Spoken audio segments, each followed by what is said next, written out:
పట్టణ మరియు పరిసర ప్రాంత ప్రజలకు మెరుగైన వైద్య సేవల కోసం దూర ప్రాంతాలకు వెళ్లకుండా ఇప్పుడు మన పొదిలి పట్టణంలోనే మెరుగైన వైద్య సేవలు అందిస్తున్నారు.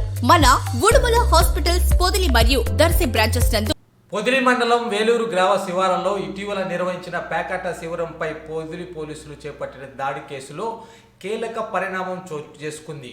పోలీసు దాడిలో పేకాట ఆడుతున్న 10 మంది వ్యక్తులను అదుపులో తీసుకోవడంతో పాటు వారి వద్ద 3,50,500 రూపాయల నగదును స్వాధీనం చేసుకున్నారు.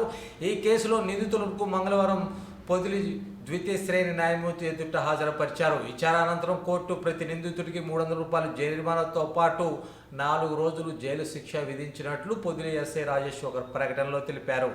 అక్రమ పేకాట వంటి చట్టవిరుద్ధ కార్యక్రమాలపై పోలీసులు నిరంతరం నిఘా కొనసాగిస్తున్నారని, ఇలాంటి చర్యలకు పాల్పడే వారిపై చట్టపరమైన చర్యలు తప్పవని ఎస్ఐ రాజేష్ హెచ్చరించారు.